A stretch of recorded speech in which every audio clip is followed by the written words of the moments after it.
Старики, сәлем, қалайсыңдар? Кеше Морозкоде жылдан бері, жыл болғанда енді 2 жыл ма, 3 жыл ма білмеймін. 1-2 жылдың жиналып қалған майларын бәрін алдым да осылай қой құрсын болмас деп. А то жиналып жатыр, жілік келген сайын сала берем. Қой құрсыншы деп бәрін алдым да турап кастрюльге бәрін ертіп алайыншы деп шештім. Сонымен дейтін турап немнің майларының бәрін астында еще ет кішкене қосылған еттері бар, майлар да жатыр екен. Оларды бөлек қуырдаққа салып жіберермін деп, оларды бөлек салафанға салып, кілең өңкей майдың бәрін өзін қуырдым, турап жатырмын да осылай. А то дейтін постоянно дейтін жиналып дейтін еще уже тау болып қалды Морозконың іші. Сонымен қуырып, негізінде қазір айтып жатыр ғой, негізі ғалымдар шемшік май өте зиян деп ше. Сол себепті мен осындай май қолдануға тырысамын. Міне мына жерде майымның бәрін до конца турап болдым. Бір полный кастрюля май шықты. Енді бардым да осылай үй салқын болғасын нені қосып қойғам ғой, газовканың астын. Соны духовканы қосып қойғам, сол духовканың астына жайлап ере берсінші деп духовкаға бірінші кішкене салдым да, содан барып қалғанын неге газовкаға ертіп алдым. Майым дейтін күшті болып еріп жатыр, иісі дейтін бұрқып. Мынаны қазір балдар сабақтан келгеннен кейін намен басып алады ғой деп.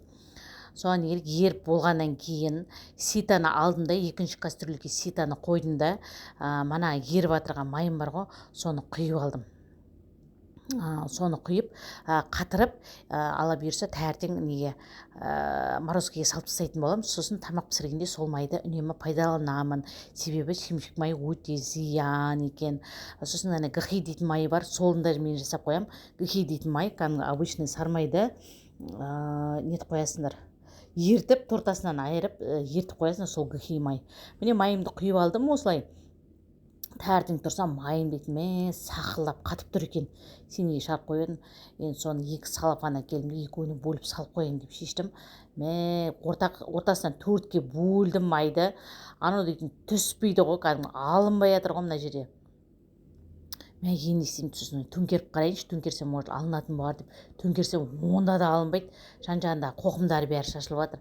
Соған ерік әрі бөлдім, бері бөлдім, шықпай жатыр. Содан бір мезгілде пышақты да тығып жатырмын ғой, ойымша пышақпен алайыншы деп.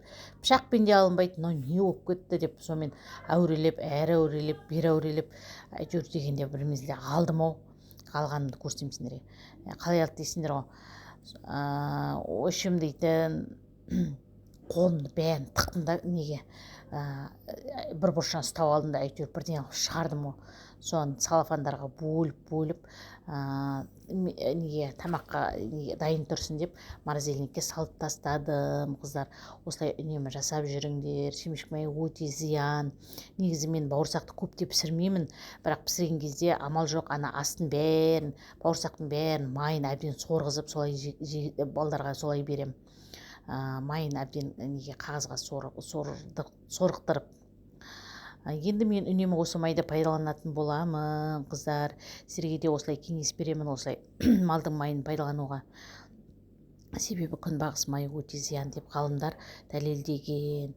Мына кішкентай кусоктары, бұларды қазір әбітте каш пісіргенде соған салып жіберетін боламын, қыздар. Бәріңе советую осылай жасауға.